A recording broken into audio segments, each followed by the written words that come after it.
नमस्कार, आपका स्वागत है। दोस्तों, वास्तुशास्त्र के अनुसार इन 5 कारणों से घर में धन नहीं टिकता है। पैसे का खर्च बढ़ता है, घर में धन को आवक नहीं होती है। वास्तुशास्त्र में अनेक प्रकार के वास्तु दोषों का वर्णन किया गया है। कई बार हमारी कुछ गलतियों के कारण घर में वास्तु दोष निर्माण होते हैं। इन्हीं वास्तु दोषों के कारण घर में क्लेश, धन की हानि होने लगती है। आमतौर पर लोग इन वास्तु दोषों पर ध्यान नहीं देते हैं, लेकिन घर की सारी समस्याओं की जड़ ये वास्तु दोष ही होते हैं। इसीलिए हमें इन वास्तु दोषों को सबसे पहले दूर करना चाहिए। वास्तुशास्त्र के अनुसार हमारे घर के अंदर सकारात्मक और नकारात्मक दोनों प्रकार की ऊर्जा होती है। अगर नकारात्मक ऊर्जा अधिक होती है तो इसके पीछे वास्तु दोष कारणीभूत होते हैं। इसके साथ ही हमें घर में कुछ चीजों को कभी नहीं रखना चाहिए। कुछ चीजें ऐसी भी होती है जिनसे नकारात्मक ऊर्जा उत्सर्जित होती रहती है। वास्तुशास्त्र में इन वस्तुओं को घर में रखने से साफ मना किया गया है, लेकिन कई लोग जाने अनजाने में इन चीजों को अपने घर में रखते हैं, जो को बहुत गलत होता है।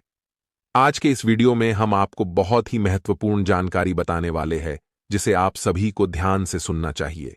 तो चलिए दोस्तों, जान लेते हैं वह कौन सी चीजें हैं और कौन से वास्तु दोष है जिनसे घर में धन की हानि होती है।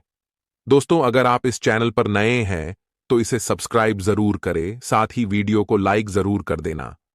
सबसे पहला दोष है दक्षिण दिशा की तरफ मुख्य द्वार का होना।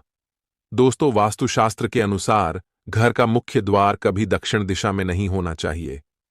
दक्षिण में द्वार होने से घर के मुखिया की कभी उन्नति नहीं होती है। घर में सदैव दुख और दरिद्रता छाई रहती है। धन का खर्च अधिक होता है। परिवार में बार बार लड़ाई झगड़े होते रहते हैं। इसीलिए दक्षिण दिशा में कभी द्वार नहीं होना चाहिए।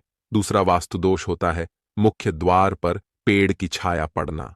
अगर आपके मुख्य द्वार पर किसी वृक्ष की छाया पड़ती है तो इससे छाया वेद का निर्माण होता है, और छाया वेद को वास्तुशास्त्र में बहुत ही हानिकारक माना जाता है।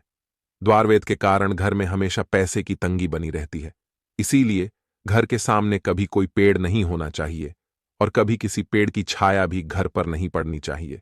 साथ ही अगर घर के सामने कोई बिजली का खंबा होता है तो भी यह द्वार वेद निर्माण करता है। इससे भी धन की हानि होती है। मुख्य द्वार के सामने पानी की टंकी कभी नहीं रखनी चाहिए। पानी की टंकी से भी द्वार वेद निर्माण होता है।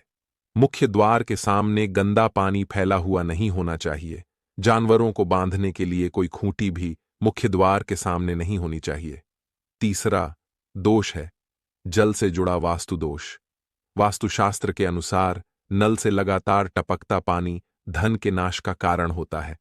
अगर आपके घर का कोई नल खराब है जिससे लगातार पानी टपकता है तो उसे जल्दी ठीक करवा लें, क्योंकि वास्तुशास्त्र में इसे सबसे बड़ा दोष माना गया है। चौथा, वास्तु दोष निर्माण होता है दरारों के कारण। अगर घर की दीवारों पर दरारें हैं अथवा दरवाजों में भी दरारें दिखाई देती हैं तो इन दरारों के कारण भी दोष निर्माण होते हैं। वास्तुशास्त्र के अनुसार घर में किसी भी प्रकार की दरारें अथवा छेद नहीं होने चाहिए। दरारें नकारात्मक ऊर्जा निर्माण करती है। साथ ही मुख्य द्वार को खोलते अथवा बंद करते समय आवाज नहीं आनी चाहिए। इससे स्वरवेद निर्माण होता है। स्वरवेद के कारण घर में क्लेश बढ़ता है। और पांचवा दोष है घर की दहलीज से जुड़ा। अगर घर के मुख्य द्वार पर दहलीज नहीं होती है तो ऐसे घर में कभी निवास नहीं करना चाहिए। दहलीज के बिना मुख्य द्वार अधूरा होता है। दहलीज घर की रक्षा रेखा होती है।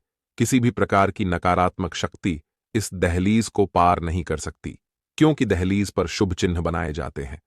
दहलीज के बिना घर असुरक्षित होता है। ऐसे घर में सदैव नकारात्मक शक्तियों का वास होता है।